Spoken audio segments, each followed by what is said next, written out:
Welcome back to another video on my channel. Thanks for joining me today. Here in just a moment, I'm going to show you the nail set we'll be working on. I wanted to go with a nice Valentine's like pastel heart theme, and I think I nailed it, no pun intended. Today's video is going to be a little bit different. I am going to be reading a creepy Reddit story. If you don't like any creepy horror type things, go ahead and click off. You may not enjoy this one too much.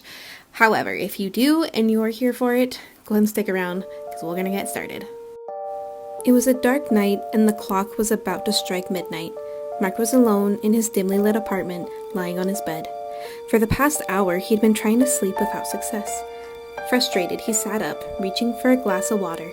As he lifted the cool glass to his lips, his gaze fell upon the CRT TV resting on the dresser across from him.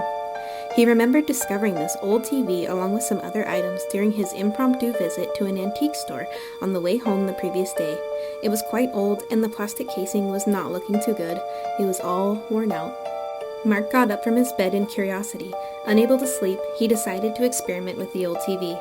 He closely examined it and then plugged it into the switch, although he was sure it wouldn't work. To his shock, he turned the dial. The screen flickered to life, and the low hum of the television set resonated, but something was amiss. The screen displayed nothing but a sea of static, dancing like spectral phantoms in the dim room.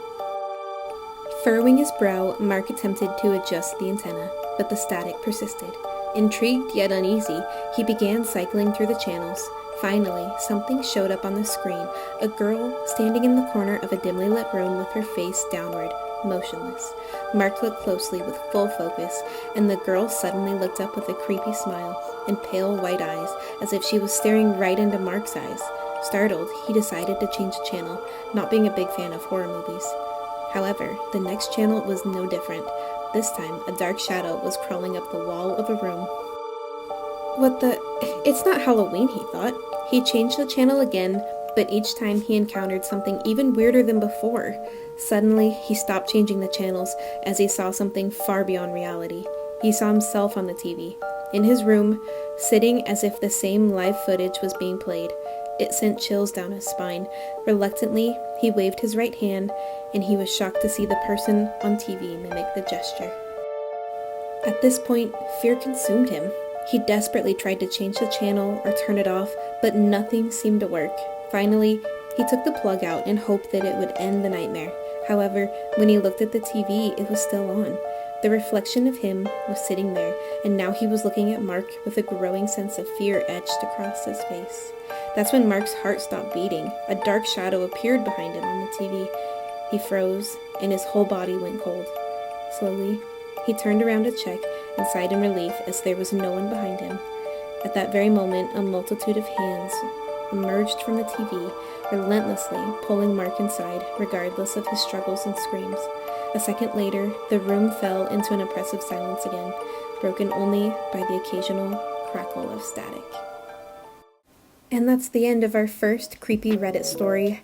I will leave the creator's name right here on the screen. Let's get into the rest of this tutorial because that didn't take nearly as long as I thought it would. So let's talk about what's going on now.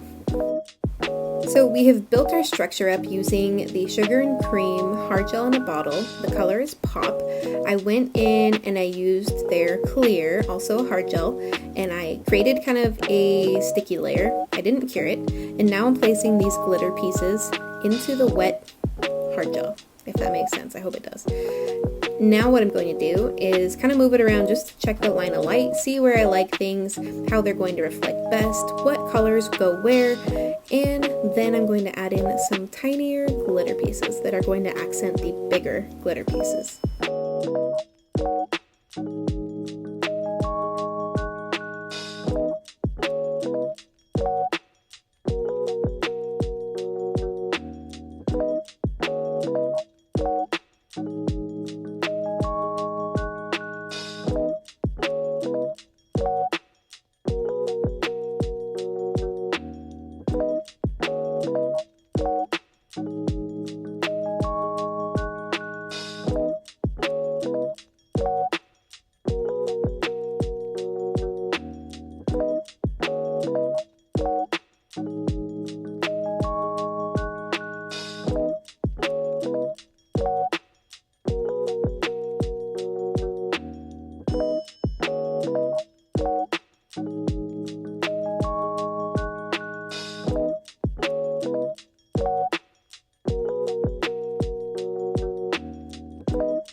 Now that all that glitter is cured into place, I'm going to be using that same clear and we're going to overlay the rest of the nail to encapsulate all that glitter so that if there's any buffing that needs to be done, it's not going to hurt those, and we'll be able to put a top coat on without having any lumps or bumps that you can see through the top coat.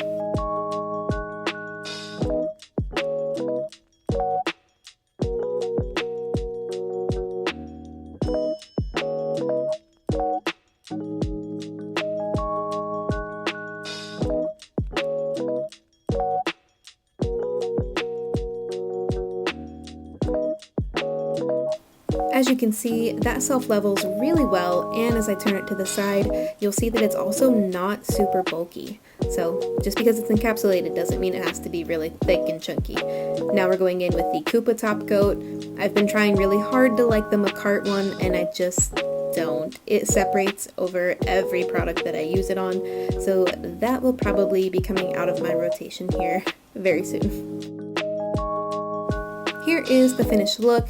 Please keep in mind this is a practice finger, it's silicone, it's not real, so yes, the nail doesn't fit very well, especially as you can see from the side there. That being said, if you enjoyed today's video, go ahead and give it a like, comment, and subscribe, and I will see you tomorrow.